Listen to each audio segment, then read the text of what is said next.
The pj-fleck-show is brought to you by Cub Foods and Blue Cross and Blue Shield of Minnesota. It's the pj-fleck-show with Hobie Artigue, Ron Johnson, and Justin Gaard. Let's row the boat.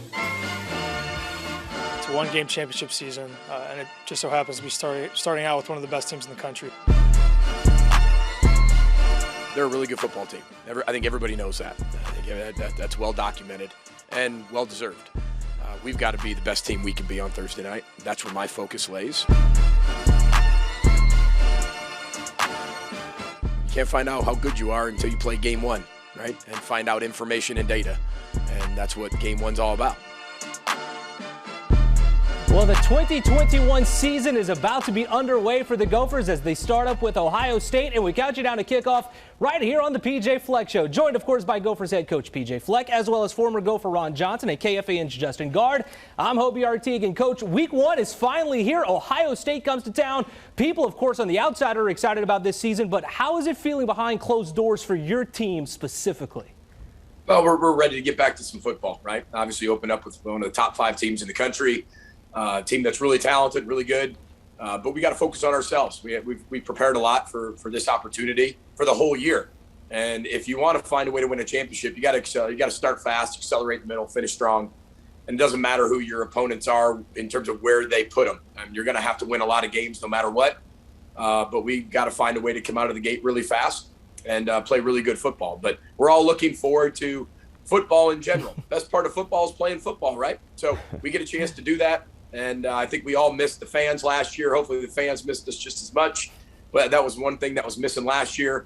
I know JG and I got a chance to talk about this earlier. And, just the smell of game day we didn't have last year, let alone empty fans. But we're all excited for that tailgate and all excited for our fans to be back on Thursday night. Yeah, and look at last year's offseason. It was one of the most ridiculous as far as scheduling. Nobody knew what was going to happen. Players are in, players are out. How much more have you been able to accomplish this offseason, being able to kind of know from the start we're going to get going? Well, it felt as normal as possible. You're still in a pandemic, so there are a lot of different things you could and could not do, but it was nothing compared to last year. We said once we hit training camp, we wanted to be the most connected and most together team, and I think we accomplished that for what we wanted to do.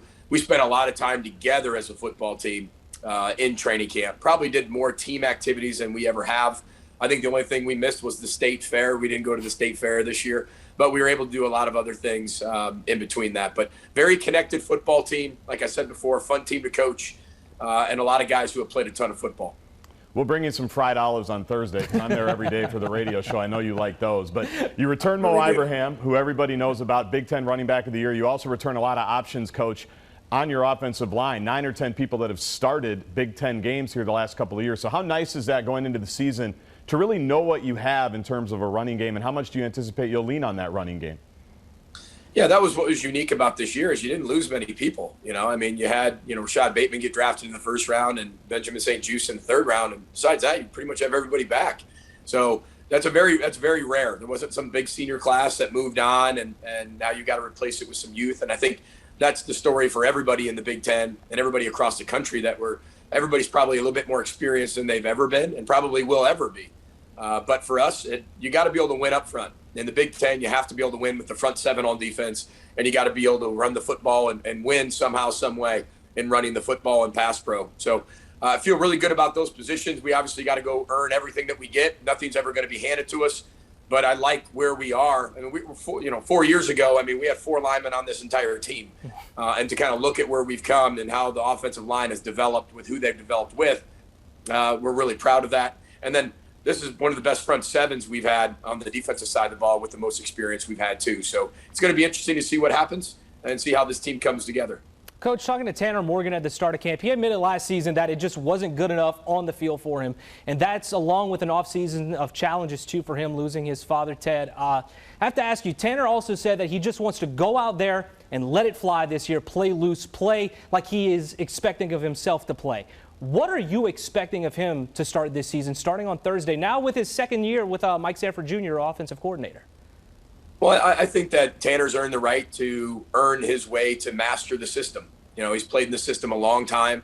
Season hasn't, or the terminology and the system hasn't changed dramatically even with Mike Sanford coming in here, with Coach Simon and him taking over the coordinator responsibilities. But I look for a mastery, not perfection, but just a mastery of the entire offense, from the run game to the pass game to the RPOs to the play actions to the nakeds, boots, quick game, everything that goes involved in that, especially with being a leader. He's been through so much. He's overcome so much, but that's what Tanner's done his entire life. Losing his father was really difficult about 6 weeks ago. But, after his father was diagnosed with cancer about a year and a half ago, Tanner was already preparing for that moment, not, expecting that to happen, but preparing for it, that if it ever did, how he would respond to it. And hopefully he's been able to go through all the stages that he's needed to be able to go through. He's been here for his teammates. And I think he showed the example of what it takes to overcome and to respond to adversity in your life that's outside your control. So he's played a lot of football, had a lot of ups, a lot of downs, just like any quarterback has. But he's a guy that's going to embrace his past to create his future. And I look forward to running our system here this year. Yeah, Coach, you mentioned that Rashad Bateman went in the first round of the Baltimore Ravens. So you lose him. With Chris Altman-Bell and these other weapons, I know you said Chris Altman-Bell was week to week, then day to day. Is there any update first on Chris Altman-Bell as far as closer to game time, ready to play? Yeah, he's way better than he was the other day. So we went week to week to day. Now he's a game time decision. Okay. JG and I talked about this earlier today too. It's a little bit more of, listen, the medical team and Chris are going to be able to make that decision. Somewhat compares, Kamal Martin with Kamal Martin thought he was healthy enough to play against Penn State, but our medical team has, the best interest for our student athletes always at the forefront of their mind, that not what type of player, how tough they can be, but really their safety. So the medical team's going to make the decision. I don't make those decisions, but I know Chris Altman-Bell is going to really want to play. So he's more of a game time decision. He was out there running yesterday at practice, so he's made a ton of progress. Yeah, and other than Chris Altman-Bell, what other weapons can we look forward to seeing on Thursday as far as receivers go for Tanner Morgan? Yeah, I think that, as we talked about at the beginning of the year, our wide receiver core is very talented now, probably more inexperienced than we've ever been since I've been here. You throw Rashad Bateman and not coming out early into that mix, and you start to look at, okay, I see how that continues to develop, where it takes those freshmen and sophomore year or two to get involved, and you can add to it with Rashad Bateman. But when you have people leave early, kind of throw some of the guys into the mix, maybe a little ahead of where they should be. But having Chris not be there for a few weeks has really helped those young guys really develop and gave them a lot more reps in training camp. But you look like Dalen Wright. Dalen Wright has come so far. Coach Simon's done a great job of developing him. He's the transfer from Texas A&M. I think people are going to be really excited about him. But Daniel Jackson, who played a lot of football for us last year as a true freshman, throw in Michael Brown-Stevens, who I thought's had a really good offseason, a freshman by the name of Brady Boyd, who had a great spring game, if you remember back to that. So, and there's a lot more guys that are beyond that. And then you throw in our tight ends in a mix, our backs in the mix in the pass game. And I think you're going to see a little bit more balance that way maybe than you ever have. Looking at some of the numbers from the defense last year, Coach, it took a while for them to get those experiences, the failure is growth mantra that you talked about. They certainly improved the second half of the year, and we've got a bunch of numbers, for yards per game, points per game, third down percentage, as well as turnovers. It improved those last couple of games of the season. So what specifically improved there towards the end that you can draw from? And how much did the transfers on the defensive line, as well as Jack Gimmons at linebacker, how much do you think those will help you out? Well, we always want our football team to get better from game one all the way through the end of the season, no matter when that is. I think that's the goal of any coach and any team, and we challenge our players with that all the time. When you look at our defensive side of the ball, who was actually playing on there were 9 freshmen out there at one point for all types of reasons. We average close to 26 players out almost per game, so which you don't necessarily plan for, and that's an anomaly. But when you start to look at why they got better, is because they played more football. It's simple. They played more football, and now you get to be able to add that experience and pick up where they left off, but also have a whole offseason of gaining more experience. And you add a guy by the name of Niles Pinckney, and transfer from Clemson, who's really helped us mature on that defensive line. It's given us the ability to rotate a lot of players now. We've got Braylon Oliver back from injury last year. At the linebacker position, we added Jack Gibbons, who was the All-American transfer from Abilene Christian FCS school, who think Mariano Sori-Marin, but think longer. So it's going to be interesting, as we kind of go through the year. But I like where we're at. But you find out a lot on the road to 500 we talk about. And and we start the road to 500 Thursday night. Well, still much more to come on the PJ Fleck Show, and Coach will be talking about that game as the Gophers get set to battle the Buckeyes. A closer look at what Ohio State brings to the table. Some new names, but also some consistent playmakers returning as well. We chat a little bit more about Thursday's opponent when we return here on the PJ Fleck Show.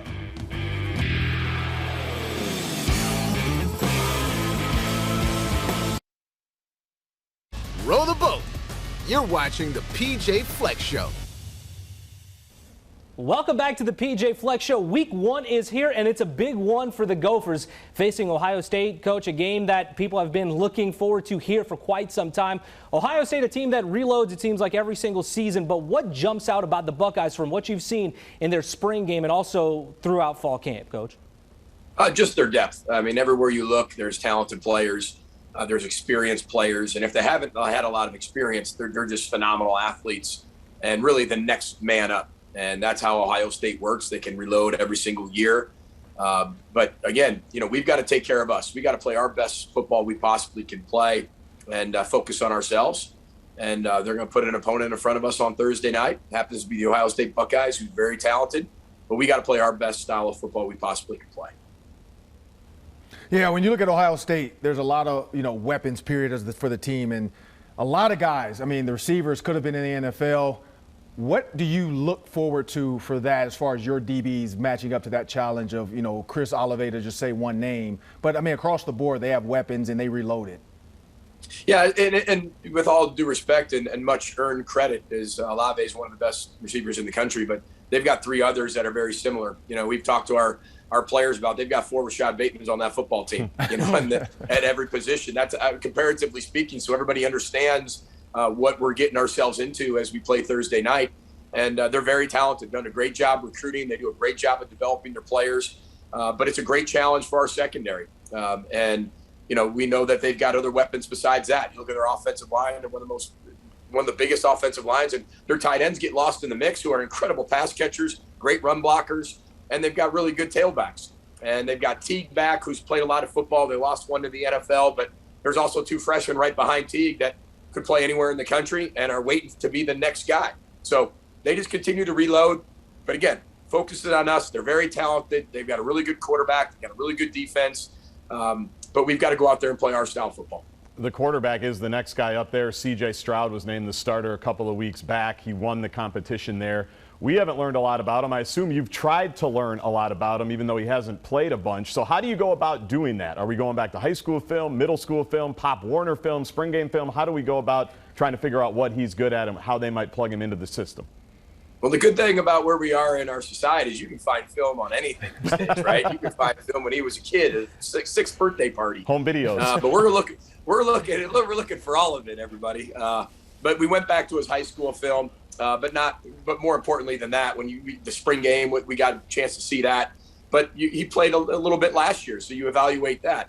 But again, they have their system. And you look at Ohio State, most teams want to be balanced. They have the ability to be balanced on all fronts. They can beat you with the pass game. They can beat you with the quarterback's legs, as you can see on the screen. They can beat you with the wideouts. They can beat you with the tight ends. They can beat you with anything. And that's what balance is all about. Balance isn't about winning the game and being 50-50, right?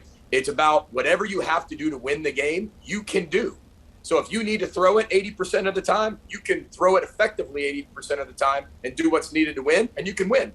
If you have to run the ball 80% of the time to win, you have the ability to do that. And they have the ability to run it, to throw it, to win football games. And I think that's what makes them so dangerous, is every year they're incredibly balanced and they can beat you from every angle.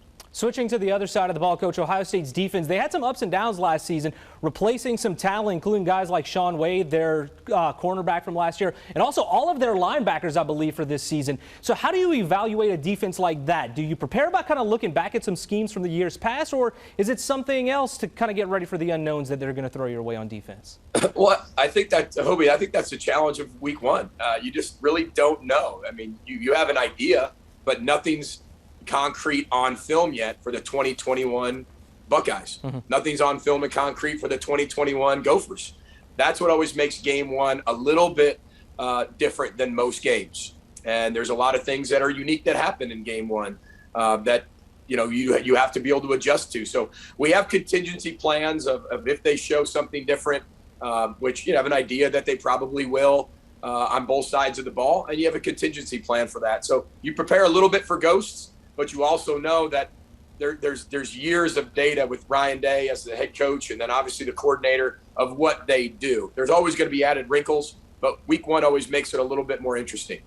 Well, when Thursday gets here, we're done talking about it. We're going to be playing some football between the Gophers and Ohio State as we head into the first game of the season, a game that will include some good-looking teams and also some good-looking uniforms for the Gophers. More on that when we return here on the PJ Fleck Show.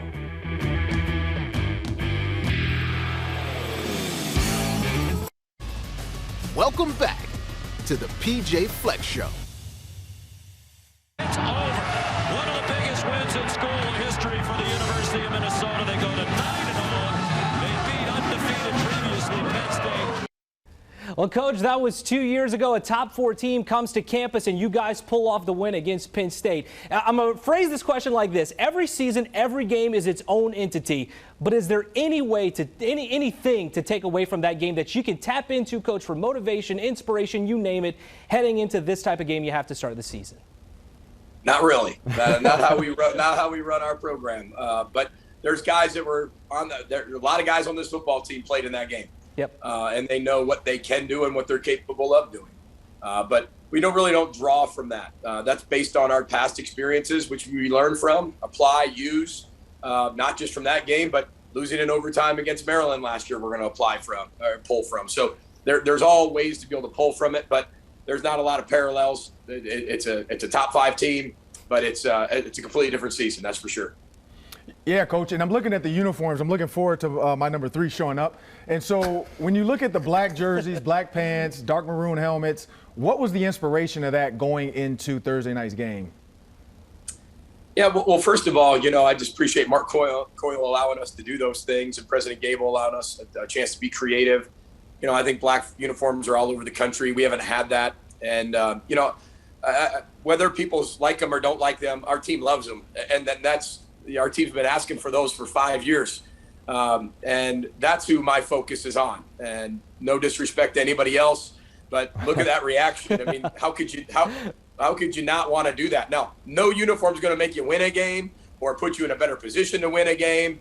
But there's a lot to do with this. This is about giving our players what they want and what they want to wear and throwing it into the mix a little bit and applying it to our traditional uniforms and our traditional colors and adding something that creates a little bit more flavor. And, we got to be able to recruit the Ron Johnsons of the world. So we got to make sure we get those creative, nicely dressed guys that, want to go out there and have different uniforms and alternate uniforms. And it just adds to the arsenal that way. But it really has to do with our players. And they've been asking for a long time. And I just appreciate everybody that made that possible. Well, I'll say, Coach, as an alumni, you did a good thing. I love the black and keep doing it. Love it. How old are you? I'm old. You can't wear jerseys anymore, so you got to stop asking for the jerseys. I think Trey Potts had the number 3, Ron. Yeah, Sorry, Trey Potts has number 3. That's his number now. That's Trey Potts now. Hey, well, at least everybody heard it. If you have a negative email that you'd like to send about exactly. Tell them to tweet me. To Ron Johnson, That's please. 3 Ron Johnson on Twitter. They can tweet me all the angry mail. I'll take care of that for you, Coach. Don't worry. You'll find it. Coach, this might be a weird question, but how do you prepare for an environment for the first time in a year and change? You mentioned that a lot of guys were in that Penn State environment, were in that Wisconsin environment, the Outback Bowl. You had a lot of guys that played last year that played in front of me, basically, and a couple of their parents. So some of them haven't been through a big-time Big Ten college football environment. Have you done anything special to prepare for that? Well, don't underestimate the power of you as a fan. You were pretty loud. That's right. I was the loudest among the cardboard cutouts. I was much louder than those. You guys have been to our practices. We do everything we do. We do everything we can to create a hectic environment in practice. Organized chaos is what we call it. And we've done that an awful lot, probably more than we ever have. We've gone to the stadium and practiced more than we ever have and created that type of environment. It's hard to recreate the smells of the hot dogs and the hamburgers, right, and the tailgating. That's just part of game day. But the other stuff, we feel like a lot of guys have played in games before, but we really focused on making sure they had those types of different environments. We went to the Vikings practice facility. We've practiced indoors. We practiced in our practice facility. We went to our stadium. We constantly rotate so they don't really have the same practice environment twice where they can get comfortable. And everything handles noise a little differently every place we've gone. So hopefully we prepared them the right way for that. And I know our fans know to cheer as loud as they can on defense, and on offense just be a little quieter, and we'll be okay. Speaking of noise, Coach, a player who really made some noise last year was Boye Mafe. He was always affecting the quarterback, it seemed like, in the games that he played. What do you tell him going into this season where he probably is going to be seeing more double teams and, frankly, more attention on and off the field? Yeah, I mean, this isn't about just Boye Mafe. Boye, if you're attracting two guys, your job is to beat those two guys, right? I mean, if you take 600 pounds on you, then your job is to defeat that. But while you're defeating that, just know that we now have people around you that are going to make you better. Where then the better they do and the better teammate you are to your teammates and get them to do really well and lead them to be the best they can be, the less you're going to have double teams because everybody's going to have to play a straight up across the board. And that's his biggest role, is make everyone else around him better, embrace his role, but find a way to be able to, and keep encouraging his teammates and make everybody else around him better, because if they play better, those double teams will eventually come off him. All right, Coach, about a minute left in show. Some of your final thoughts before facing off against Ohio State. Wow. It's been a long year, right? It's been a long year, been a long, interesting year, leading all the way back to the end of 2019 when you really think about it, when we actually had some normal football. I just want to thank all of our fans for being so committed to Gopher football. This is going to be hopefully our third straight sellout when we've been allowed to have fans. Which is a huge credit to our fans. And just thank you for all of our supporters that have stood by us through a pandemic, through all the things that have gone through, with our society and our city, our Twin City area and our state. But hopefully we put an amazing product on the field that inspires everybody to do more together. And hopefully we can provide a lot of amazing experiences for everybody this fall. So row the boat, Sky, and go Gophers. Love it. It's like a press conference, but it's the PJ Fleck Show. As always, thank you very much for joining us. For Ron Johnson, for Justin Gaard, and of course, Coach Fleck, I'm Hobie Artigue. We'll see you at game day. Fox 9 streaming and broadcasting all day long leading up to kickoff between the Gophers and the Buckeyes at 7 o'clock right here on Fox 9.